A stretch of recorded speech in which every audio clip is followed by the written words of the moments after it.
Florida Division of Emergency Management. Larry Keefe, Immigration Executive Director in Florida. General John Haas, Florida National Guard.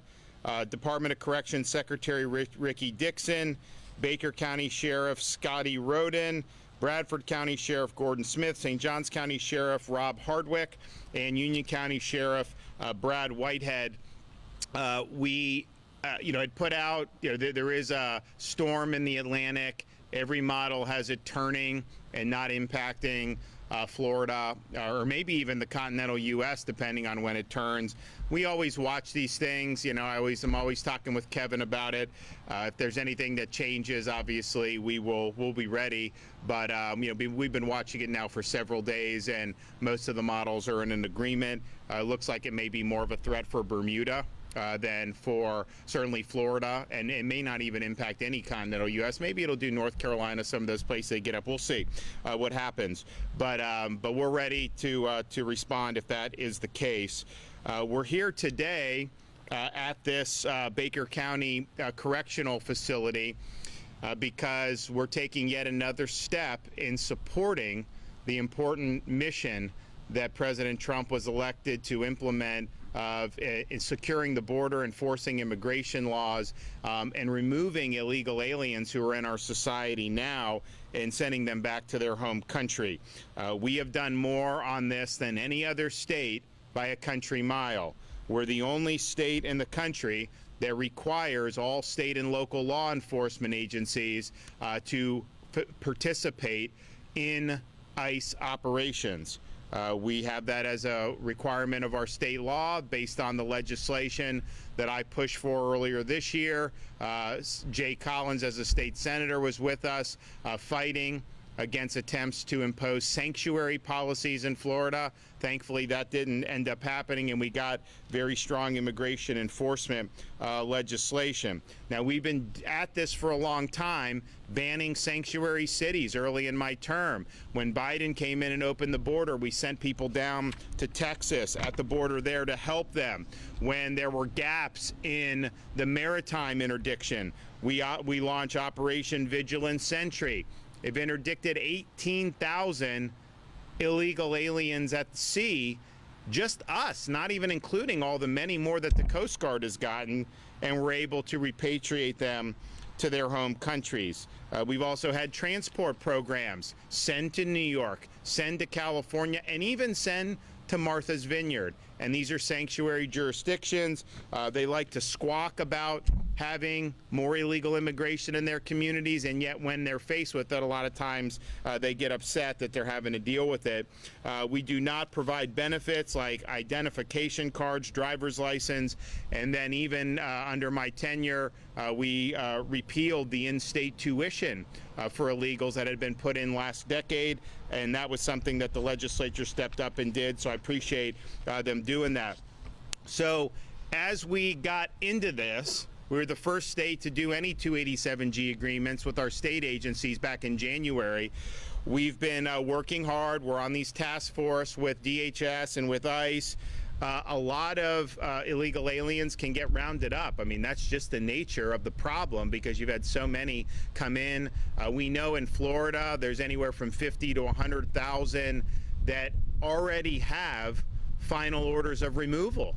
So they're in our country illegally, they've already gone through the process, and they've been ordered to be removed, and yet nothing had happened. So we're very keenly aware of that and working to correct that.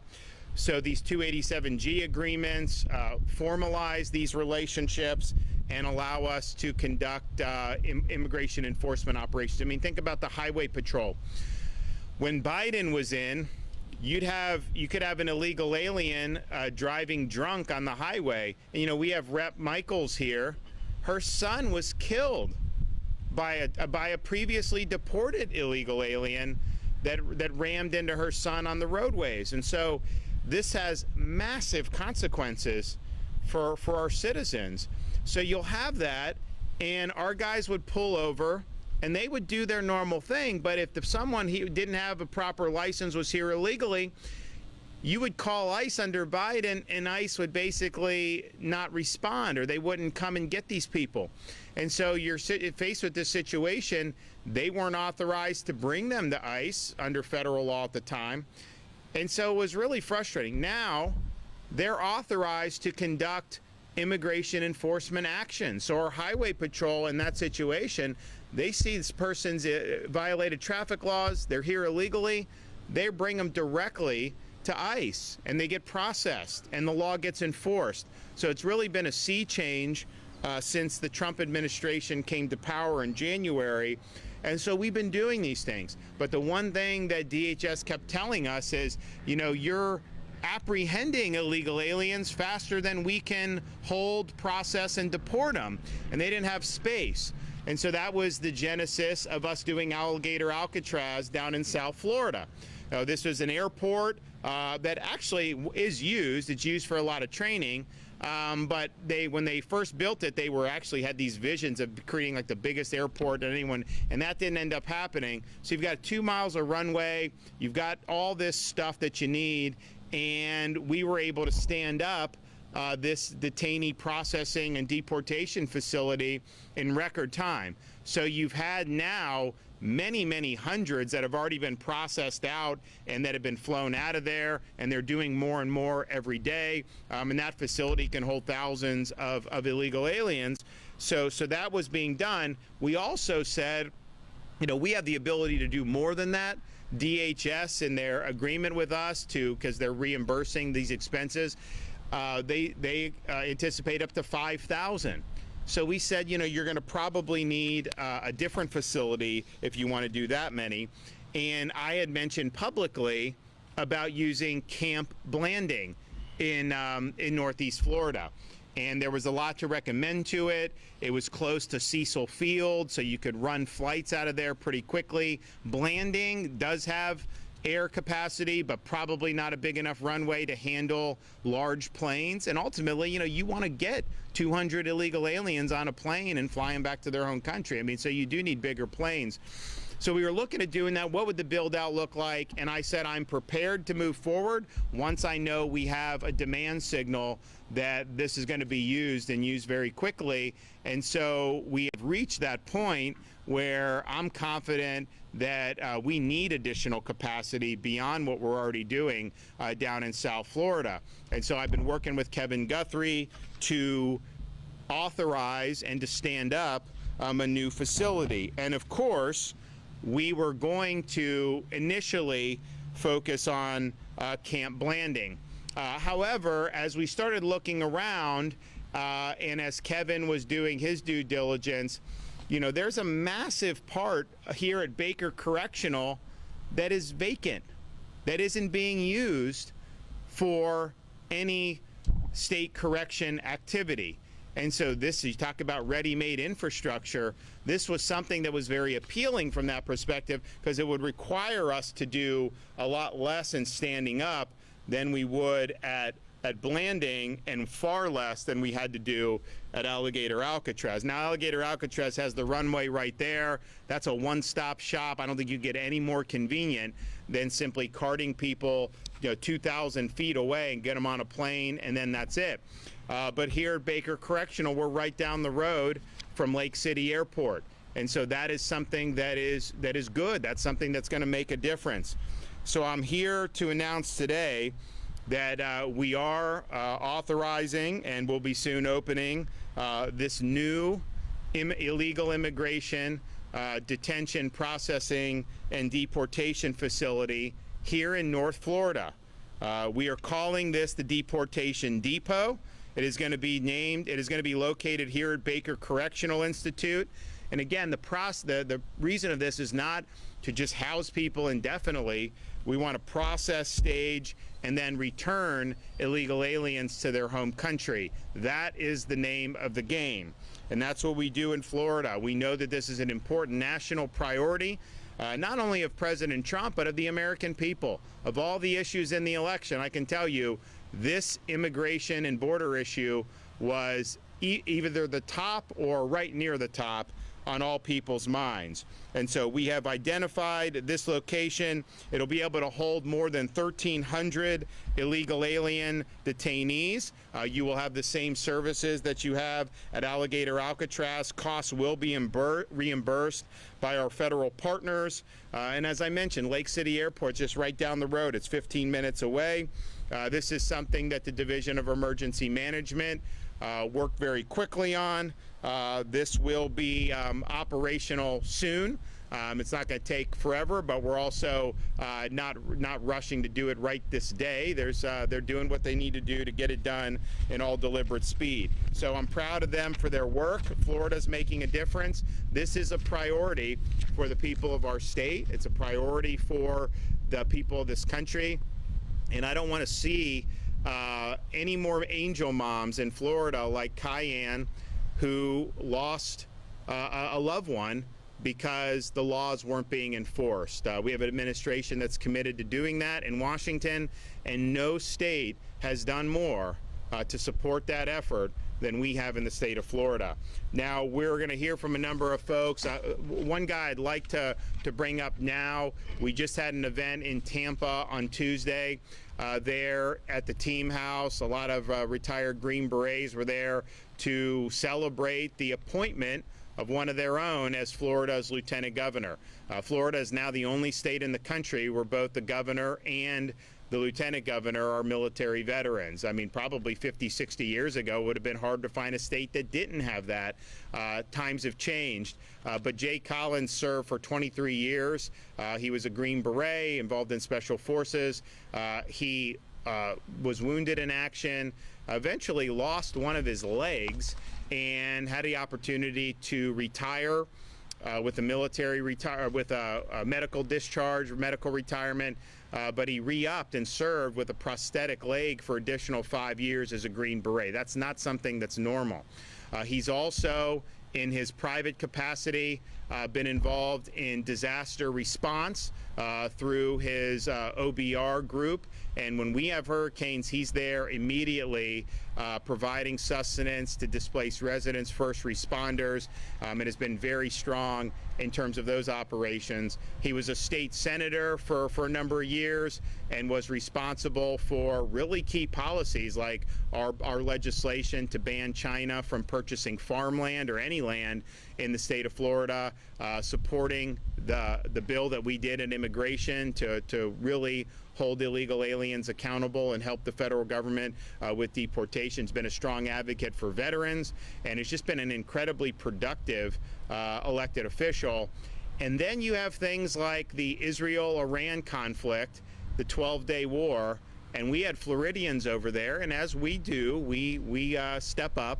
People needed a way out of Israel. The airport was closed. There were rockets and ballistic missiles raining down.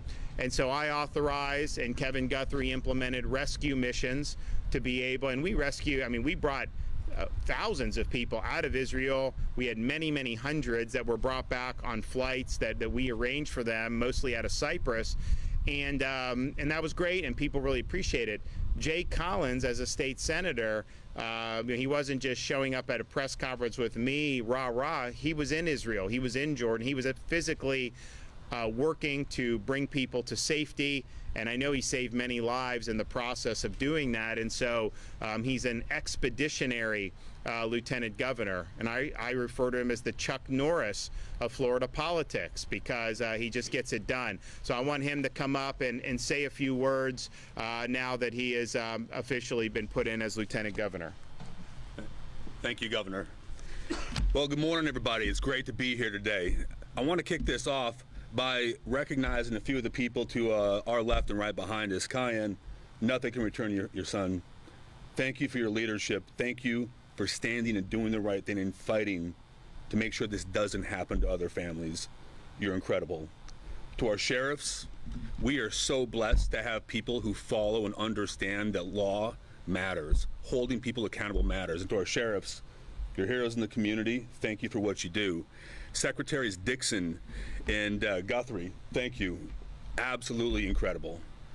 Their leadership, their focus on getting things done, on deeds not words, is impeccable. And Larry, Mr. O'Keefe, thank you. Thankful for what you do, but together, one thing I learned in the military is teamwork makes the dream work, right? You look at the people behind us. You have strong, conservative, bold, action-focused leadership from Governor DeSantis. It's easy to stand on the sideline and do nothing. It's really hard to step up and make sure that the right things happen. But that's what we do in Florida. You heard the governor talk about our 287G. We've led on that. Not only are we doing things to get it done, we're leading the nation. We have partnered with the President of the United States, with the White House, with anybody and everybody who is serious about getting things done and getting illegal immigrants out of our nation and out of our country, because that's what Florida does. You see, when Florida leads, America wins, and we take our job seriously. One of the things we have to acknowledge is that there are no sidelines. Every state is a border state. And I'm grateful to have a governor who stood up and led and set an example for others to follow behind. It's time that other states continue to push forward and press forward. You heard the governor talk about it. There was a mandate to the president to step up and take this illegal immigration problem seriously and solve this. Our citizens are scared. They're concerned about what are we going to leave our children, and there is no greater task due me as a dad, as a husband, as a lieutenant governor, and as a leader in this state and this nation, than making sure that our people are protected and we protect and preserve those things we love for the next generation. And that is exactly what we do. And I want to leave you with this. If we don't stand up and fight to uphold our laws and hold people accountable and make sure that those who don't care about our laws, who don't care about citizens' welfare and lives, are held accountable, what does that say about our leadership? What would that say about us? And here in Florida, we will never play that game. We will never be a day late or a dollar short, and we will always lead from the front. That is how we do things under Governor DeSantis' leadership, and that is exactly what we're going to continue to do. Governor, thank you. Yeah, thanks. So this will really, I think, meet a need that is there. And I initially, when we did Alligator Alcatraz, in the plans that we had presented to DHS, it obviously anticipated additional facilities, one facility, maybe even more, because we could probably do more. And people are like, well, when are you going to open? Are you going to open Blanding? And I said, listen, I want to make sure the demand's there. And the demand is there. And they are ramping up the flights, and that cadence is getting better. And there's even going to be more things that happen on the removal front in the coming weeks and months, I'm confident of. So this is definitely the right decision to do. We are going to be able to fulfill this, utilize these resources. The demand is there, and our guys are ready, willing, and able to help our federal partners in this really, really important mission. I would also note that since the opening of Alligator Alcatraz, we have seen an increase in the number of illegal aliens who are taking the voluntary departure, where they can get a plane ticket, and obviously they're going to be supervised to get on that plane so we can ensure they're doing it, but they get on and they get a flight back to their home country. And I think it's just the fact that people say, okay, I know the law is going to be enforced. If they're not consistent with the law, they know that they could potentially be subject to it. And so why not just preempt that and just do the right things? I think you're seeing more and more of that, and we'll probably continue to see more going forward. So this is great. And just, I'm going to bring up Kevin Guthrie to talk a little bit more about some of this stuff in a minute, but the amount that we've been approved for reimbursement between Alligator Alcatraz and this, we will be able to conduct these operations, and we will come in under what we've been allotted for reimbursement. In fact, setting up here at Baker, because we have so much existing infrastructure, it's about a $6 million build out. That would have been a lot more at Blanding, and obviously it was more at Alligator Alcatraz. So this really makes sense. Logistically, it makes sense. Even though we're getting reimbursed, you could spend $100 million, $6 million. We would get reimbursed from the state of Florida, but still, we want to be as cost effective as possible. So I think it's really, really good. So I'll bring up Kevin to be able to say a little bit more about this. Thank you, Governor. Thank you, Lieutenant Governor, and thank you, Secretary Dixon, Larry Keefe, and Major General John Haas for your support. Again, my name is Kevin Guthrie. I'm the Executive Director of the Florida Division of Emergency Management, and from day one, Governor DeSantis has set a clear message, and that is illegal immigration has no place in the state of Florida. Today, the state of Florida, through the collaboration of state and private partners, many of those behind me today, are proud to announce our second illegal immigration detention facility, also known as the Deportation Depot. The opening of this second facility symbolizes the successful endeavors of our southern facility and our commitment to detaining illegal immigrants across the state. This facility will act as a north-based site that will support the governor's mission to keep Florida a law and order state and to ensure that Florida families remain safe. The logistics here: Baker County Correctional Institute is obviously a facility that is vacant today. It has a capacity of 1,310 detainees. We do have the ability to flex that with some temporary dormitories up to about 2,000. There are 7 different dorms on site today, ranging from 150 to 258 beds. There is a special housing unit here. It is surrounded by 12 foot of chain link fence with razor ribbon wire. The services that will happen here will, again, just as they are in South Florida, meet or exceed the federal or state detention standard. They will have 3 meals a day. They will have 24/7 medical facility and pharmacy. They will have access to indoor and outdoor rec yards. They will have access to legal and clergy support services. They will have laundry. Again, they will have everything that is required under federal or state law for a detention facility. This facility is a permanent, pre-existing structure, meaning that our teams can get in here, get it operational quickly, efficiently, and without delay. It is also, again, a permanent structure, meaning that we will not have to look for temporary permits or things like this. We will move into existing infrastructure. Florida knows how to deliver when it matters most, and we are here to prove that once again. From hurricanes to severe weather to large-scale evacuations, even international evacuations. And Lieutenant Governor, thank you for your leadership and your work on helping us evacuate individuals from Israel. We have earned a reputation for being prepared, moving fast, managing complex logistics like nobody else. Our focus is clear: uphold the law, remain mission-driven, deliver real results for the people of Florida.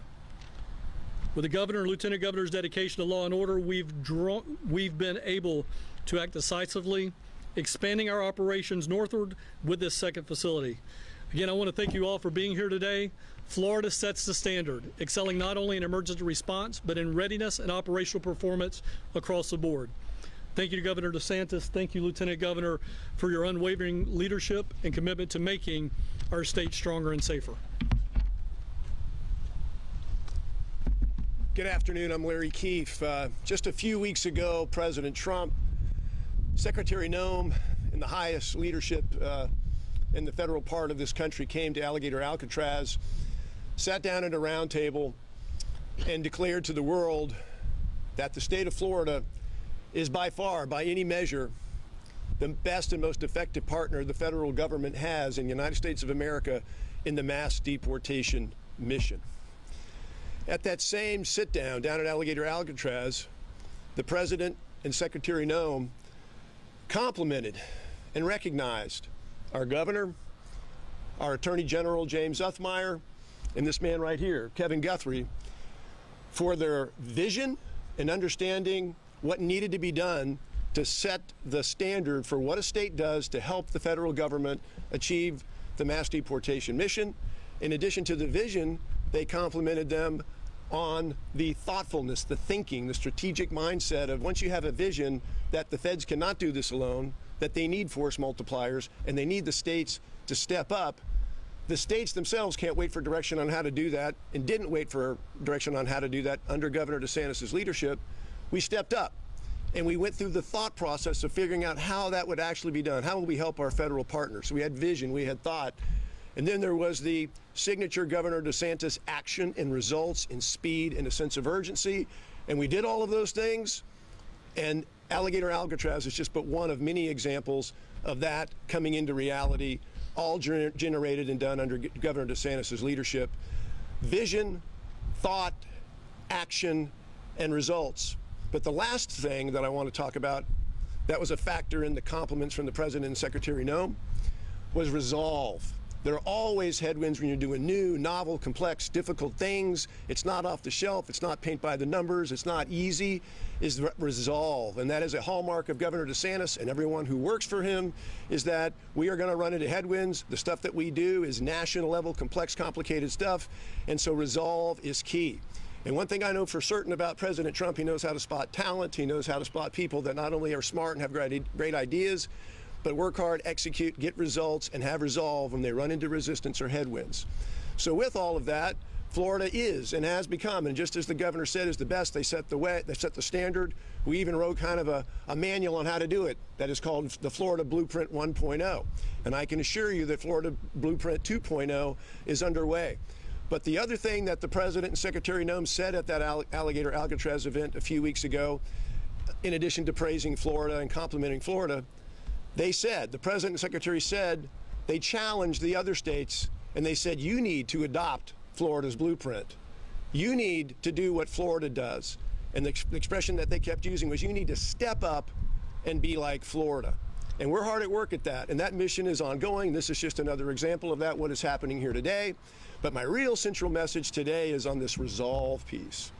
Because this process, even though it's only 6 or 7 months into it, is hitting the stage, hitting the part where the opposition, the obstructors, the people that don't want it to be successful, are going to their primary playbook, which is well-funded, well-organized lawyers who weaponize courts, who use lawfare and judicial weaponization to then attack and thwart and obstruct the will of the people, the mandate that the voters gave the president, the mandate from the entire state of Florida. On the special session, the governor had the vision to convene to give us the authorities and resources we need to fight this fight. That right now is under attack with this weaponized judiciary, with the leftist lawyers.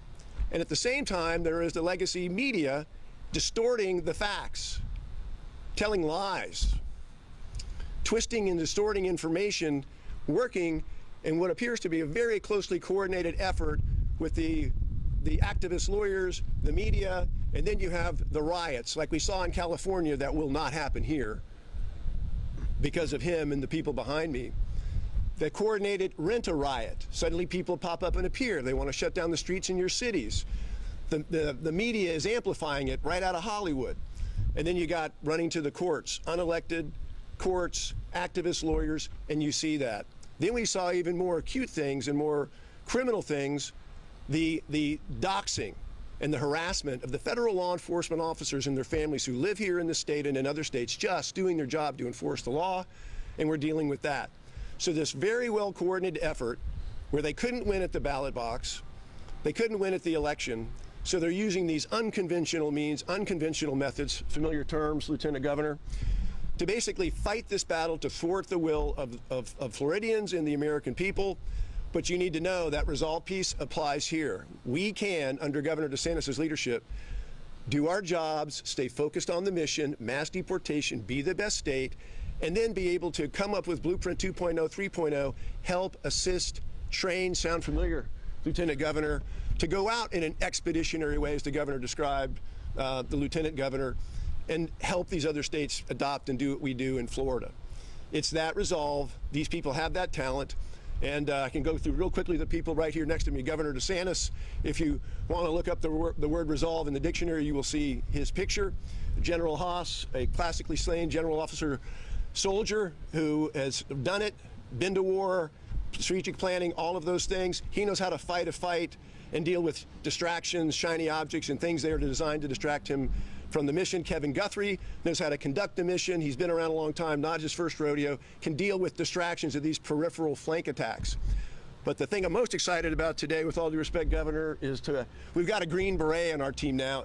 And if you know anything about Green Berets, this is their classic mission, dealing with this kind of guerrilla, asymmetrical side attack, flank attacks, staying focused on the mission, going and training and teaching the other states.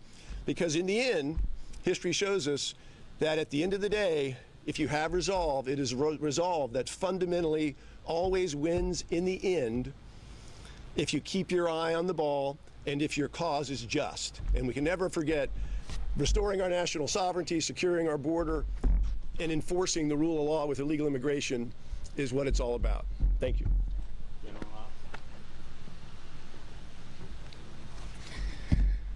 Governor, Lieutenant Governor, Director Guthrie, Director Keith, Secretary Dixon, thank you. At the Governor's direction and in coordination with the Florida Division of Emergency Management, the Florida National Guard continues to provide a vital role in securing our state and protecting our citizens by supporting state and federal immigration enforcement efforts. Under Operation Vigilant Sentry, a joint interagency border security operation, the Florida National Guard supports both aviation and ground enforcement missions. Our aviation units, working closely with federal and state, as well as local law enforcement agencies, conduct daily aerial surveillance and deterrence operations off Florida's southern coast, resulting in the detention of over 450 migrants and identifying over 130 vessels. To date, our flight crews, our aircraft have logged over 4,200 flight hours and conducted 2,000 sorties. On the ground, our guardsmen have been instrumental in supporting immigration enforcement, transporting over 3,000 detainees, providing security at 7 ICE facilities across the state, and conducting perimeter security and entry control at the Alligator Alcatraz facility in Miami-Dade County. Under Title 32 authority, this month, the Florida National Guard will activate 200 additional guardsmen to provide increased administrative and logistic support at 10 ICE facilities across Florida. Our guardsmen, all volunteers, are prepared to continue their critical enforcement efforts, as well as support emerging requirements here in Baker County and other locations across the state as directed by the Governor. The Florida National Guard remains steadfast in its commitment to safeguarding our citizens and securing our great state. I thank Governor DeSantis for his leadership and our law enforcement partners and fellow agency heads for their support and continued collaboration. Thank you. Florida first.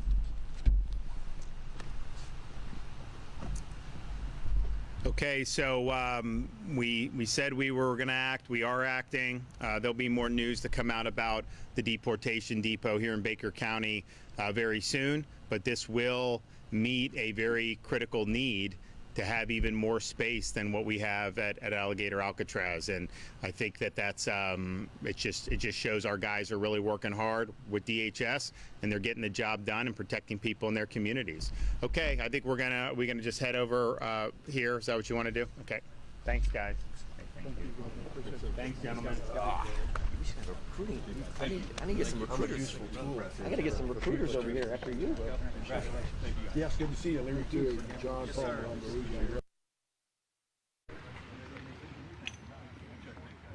Mic check, 1, 2, 3, 4.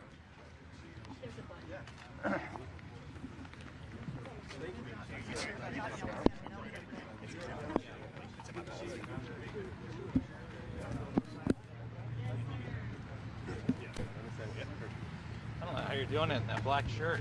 I didn't realize it was going to be outdoors. I'm glad you said that. Not as hot as the Everglades, though. I will say that. Yeah, that's true. So, all right. Well, we're, you know, I know we had talked a lot about Camp Blanding, and I think it was a viable option, but this is just better ready-made. The fact that this part of the facility is not being used right now for the state prisoners, it just gives us an ability to go in, stand it up quickly, stand it up cheaply, and then ultimately have something that could be 1,300. It could be more than that. I mean, as Kevin said, we can build out more from there if need be, and we won't hesitate to do it. The reality is although Blanding does have some air access, we were not going to be able to run the big flights out of that airstrip. We were going to have to go to Cecil Field anyways, and so here you got Lake City Airport, 15 minutes down the road. And I think it's very, very convenient. Not as convenient as Alligator Alcatraz, where it's literally just one big facility, but about as close as we can get. So I think that this is going to be value added. There is a demand for this. As I said, I didn't want to set up something and then have like 30 people here. I want to make sure that I'm confident that it will be filled, and I'm confident that DHS is really stepping up to do the removal operations and to get the flights going. One of the reasons this facility was originally temporarily closed was because of a staffing shortage with DOC. So who's going to staff this facility? Yeah, so I mean that's part of the reason we have General Haas here. You know, we will have National Guard staffing. You know, we'll have whoever, and contractors as need be. But we are not going to use the folks from, Baker County has a jail that they use. We're not going to use those folks, and we're not going to be using folks on our DOC staff either. Does this facility have air conditioning currently, or is that part of the $6 million sort of upgrade? Yeah, so again, that's a great question and a classic example of how we meet or exceed the standard. State standard, we do not have to have climate control facilities. Federal standard, we have to maintain a climate. So we will retroactively fit these facilities to meet that federal standard. So we will have external HVAC units piping air into these facilities. But we are not going to they are not entitled to toasted hoagies. I'm sorry. Like this idiocy that I hear coming out of there with some of these, and then like some of these, liberal representatives that think, oh, are they allowed to go up to the buffet for seconds? I'm like, what? That is what you're complaining about? So yes, all the standards will be met. Some of the stuff that we've seen put out there about, toasted hoagies and this and that, get real. It's going to be met to standards. And at Alligator Alcatraz, the staff eats the same meals that the detainees do prior to their deportation. And Governor, you talk about you guys tackling a lot of complex tasks and you guys getting that job done. Do you believe you won't run into any red tape getting this deportation depot up and running? Well, there's always going to be red tape thrown at us. Now, we will cut through any red tape at the state level 100%. But, we've seen, they're suing, people are suing on Alligator Alcatraz. They are going to try to find something to be able to throw sand in the gear. So that's inevitable that happens. That happens every time, we do. I hear some of these politicians like, well, I don't know if we could do that. We may get sued. Like, I don't want to I get sued every time I wake up in the morning. They're suing us for something. And look, sometimes they'll find a liberal judge and then we win on appeal. But I absolutely expect that there's going to be folks who just object to the mission who are going to try to file lawsuits. Governor, what is the most recent update we have with Alligator Alcatraz and where the capacity stands right now? So the capacity is, what do we probably have, over 1,000 right now? Or? Yes, sir. We have a capacity for 2,000 right now. We have right at 1,000 inmates. And that's because they are removing people out of there. And that's good to see. Like I said, my goal is not like Biden was using FEMA funds to put people up in hotels in Manhattan. And they're basically just sitting there. And then like in Massachusetts, they were doing the same thing. And then when the Army-Navy game was up there a couple years ago, the veterans couldn't get a hotel room because they had illegal aliens in there. That is not, we're not here to just kind of create like room and board. This is a part of intake, processing, and remove. There's a process that goes along with this. There is red tape, there is bureaucracy that the feds have to comply with. And so they need the space to be able to do it. So that's what it is. But I think you've seen it pick up in Alligator Alcatraz. So there'll be people there, and then there's also people moving at the same time. So the total census is a moving target, but that's really to be expected. And then we have enough space. If there's a delay, then obviously that census will rise. And then if they're doing more than one flight in a day, then that census goes down. So there's just a give and take on that. We're working with them to see if there's any way that we can be helpful to expand the removals from Alligator Alcatraz, and we'll do it from here too. We have not done any flights ourselves, right? It's all the federal government that's doing it. I think we would be able to help them with some of the flights internationally, if that's what they would need to be done. So I know they got an influx of cash. I know they're doing a lot of different stuff, but we have now with this, we're going to have really strong capacity. And this is not like these two institutions are the only things. There are people that end up in like a jail and they're charged with crimes or things like that who may be illegal, and they go through a process accordingly. Do you know, obviously there's the federal court order right now halting new construction at Alligator Alcatraz. How much did that order factor into the need to stand this one up soon? It didn't, because we have what we want at Alligator Alcatraz. We probably could do some more, but we were looking at a demand signal that is strong, and we did need this. And so that we were always planning on doing it. I just wanted to be sure that the demand was there.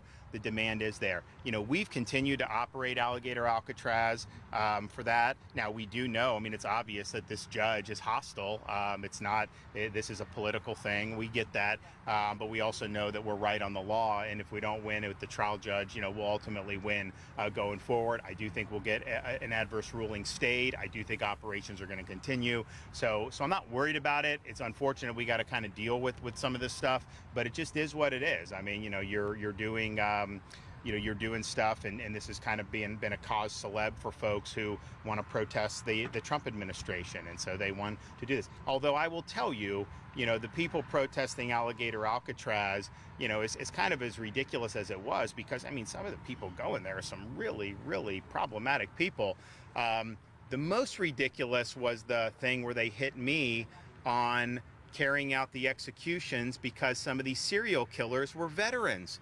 And I'm just thinking, you have a lieutenant governor, it's a Green Beret, governor's a veteran, and they're the veteran friendly, and yet the governor is signing death warrants for, yeah, when you rape and murder young children, you're liable for that punishment. And if a jury of your peers, if you're convicted and awarded that punishment by a jury of your peers, it's my solemn responsibility to carry it out. The notion that somehow veterans would not want to see strong justice for serial killers. Some guy, one of the guys murdered his wife and kids in cold blood. Give me a break. Is that the best they can do to talk about this as some type of anti-veteran thing? No. It's anti-serial killer. It's anti-child murderer. It's anti-rape and murder. That's what we're doing, and we're upholding the law when we do it. So I just thought that was almost unbelievable that they would try to do it. Look, anytime you do anything, people take shots. Fine, that goes with the territory. But like sometimes it's like you may want to like pause and check that before you press send and embarrass yourself. So if that's what they're trying to do, that being pro-veteran to these people on the left mean running interference for child rapists and serial killers, I can speak for the lieutenant governor. Count him out and count me out. That is not what we signed up for. We signed up to protect the public. We signed up to stand up for victims. We signed up to make sure that our communities are safe. And so this is part of that process, and I just thought it was ridiculous. A little off topic. Timeline for construction on this. Forrest, I think we're going to be probably around 14, 15, 16 days. But again, as the governor said in his prepared remarks, we want to make sure that we do everything right. A building that's been dormant now for a couple of years is going to have some unforeseen challenges that we did not see at the naked eye. So, our timeline is probably going to be about 2 weeks. But again, we may run into some challenges. But, again, we do this very quickly. So I definitely believe it's going to be 2-3 weeks. We'll have this completely up and running. Little off-topic question. There was another court ruling in the Middle District of Florida on the book challenges, basically saying districts can't remove books unless they are subject to the Miller test. Does that apply statewide? What's your guidance to districts? I mean, do they need to start putting books that they've removed back on shelves? What's the scope of that ruling? I would have them consult with Stasi Koumoutsas, the Commissioner of Education. I don't think that that's the case. First of all, there is no basis to say that the public can enact laws to keep pornographic material out of these schools. I mean, the reality is this is an agenda that they're trying to jam into our schools, and that's something that parents don't want. It used to be this stuff wouldn't be in schools. Now it's like they want to use it as an agenda. So we'll ultimately win those challenges. I think we've won, most of the stuff that they've ruled against us on appeal thus far in this realm. It's not just the books. I mean, the performances where you have sexually explicit performances in these bars with like young kids present. We say no, that's something that's not appropriate. So I think that they should consult with the Commissioner of Education. But our view is, we will vigorously uphold and support the policies of Florida. They have been very friendly to parents. They have invested them with a right to know what's being taught and also the right to object to things that are not appropriate. And how long was Deportation Depot on you guys' radar? Like, did you guys figure that out? You wanted to do that a couple months ago? When we had the plan that we submitted DHS a couple months ago, we envisioned more than one facility. When I stood up Alligator Alcatraz, I said, we're probably looking at another. I've been in Northeast Florida saying we were looking at doing probably at Blanding, just because we have existing infrastructure. This is just a much better deal, and so I'm glad we were able to do this. And Governor, if I can add to that, I've been working with Secretary Dixon all along on trying to identify continuity sites. Again, if we have to evacuate, because again, we were accused of not being ready for hurricane season, which I know you know is absolute crap. But we have been working with the Department of Corrections to identify facilities that are all over the state of Florida. There's one here, there's one in Mayo, there's one in Chattahoochee, there's one in Arcadia, DeSoto County. So we've already been at, we've been to those locations. Me and my staff have been to those locations, already identifying these potential continuity evacuation sites, if you will, that we can get up and running very quickly. So this has always been on the radar. We've been doing this for several months now. So again, this was not an after the fact, oh, that was a good idea, we should have done that all along. That's crap. This has been on our radar for quite some time. This may be a question for you, Kevin. You mentioned the cost, $6 million to get this up and running. Obviously, Alligator Alcatraz was like $450 million. What would Camp It's not Landing? $450 million to get it up and running. They're quoting. First of all, it's not going to. They're quoting for that to be a year of operation. We're just talking about the run up. It'll be about $6 million to get it operational. What would Camp Landing have been? I'm just out of curiosity. So again, we had, I had a master plan, if you will, that I talked to the governor about. There is a ongoing capital outlay project going on with the barracks there at Camp Landing. So Utopia would have been moving into those barracks that would have been hard-sided structures.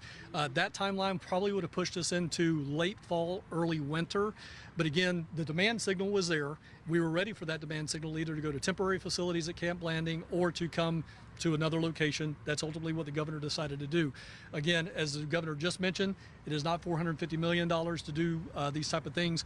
The federal government has contracted with us and given us a grant for about $608 million that my chief of staff has been working for probably about the last 3 months now with Department of Homeland Security. So we are guaranteed $608 million in reimbursement that has been assigned to the Florida Division of Emergency Management for the purposes of running up to 5,000 beds.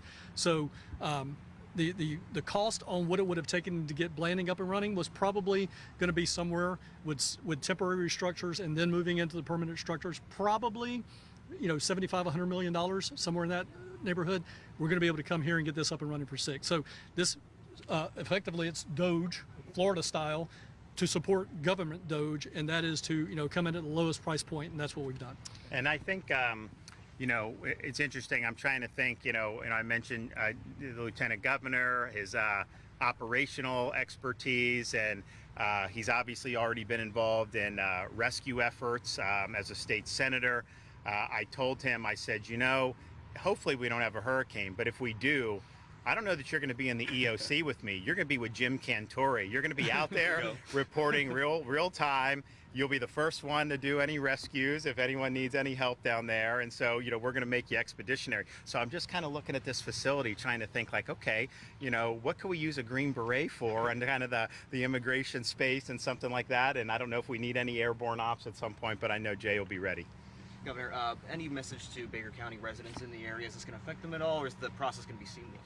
No, I don't think it. I mean, it could provide economic benefit because I think you'll just have more people here that are going to be, eating in local spots. I guarantee you that Busy Bee is going to do even better. That's right there off the interstate because, like, if you're going to the airport, I mean, that'd be the first place I would stop when I was done with that. And so I know that they've done very well. I know they've expanded in Florida. So yeah. So I mean, I think it'll be probably a positive economic benefit. It isn't going to be. They ain't escaping from here. That ain't going to happen. And so I don't think it's going to be something where people are going to have to worry about that. And if somehow there is an escape, then maybe I could send Jay on that task. So, thanks, guys. Thank you. Appreciate it. Hey, Kevin, can I, if the 450 isn't really accurate, do you know what the upfront cost to get just the infrastructure built at Alligator Alcatraz was? The infrastructure